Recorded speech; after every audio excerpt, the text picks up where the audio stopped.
This is Randi Altman's Perspective.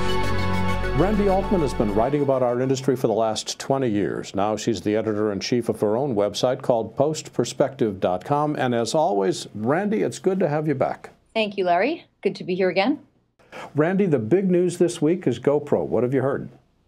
Well, they introduced the Session 4, which is teeny tiny. It's like 2.6 ounces. It weighs almost nothing. You could put it anywhere.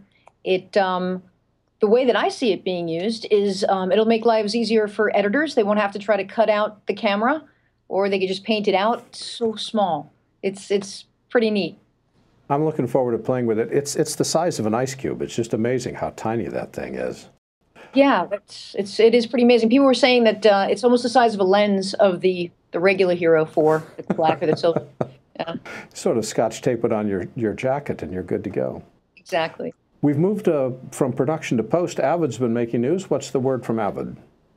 Well, today, the news that they announced at NAB is now a reality. So Media Composer 8.4 is now out there, and they're touting independent resolution independence. So essentially what you could do now in Media Composer is just type in whatever frame size you want to work in. So you could work from a big feature film all the way down to creating an ad for the local pizza place down the corner. It's a lot more freedom and flexibility. Now, correct me if I'm wrong, but both Premiere and Final Cut do this. But Avid is trumpeting this as a big new feature? Yeah, they hadn't, up until now, they hadn't been able to do it. So it seems, even though they're saying that you could edit in 8K now, they're also offering more flexibility for people working in all different kinds of workflows and jobs. So they've gone up and down market in a sense. One of the other things that you were talking about last week is your interest in virtual reality. Why do you think VR is not going to be the flash in the pan that stereo 3D is?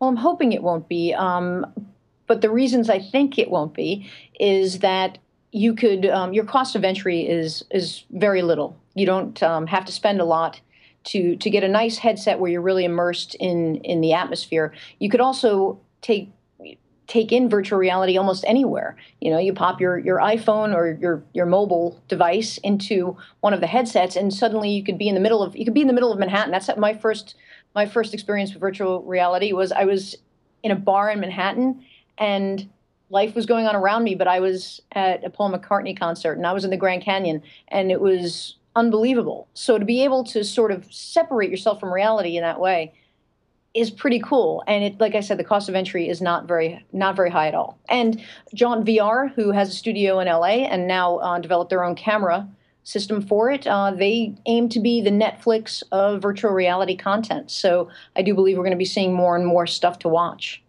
So, Randi, what's the lead story on your newsletter today? I'm not set yet, but I believe it's going to be a review of the Lenovo workstation, the ThinkPad. And Brady Betzel, who is a working editor out there in LA, was kind enough to review it for us. Very cool. Randi Altman is the editor-in-chief of postperspective.com. Randi, thanks for joining us today. Thanks, Larry. Take care. To read more from Randi Altman, visit postperspective.com.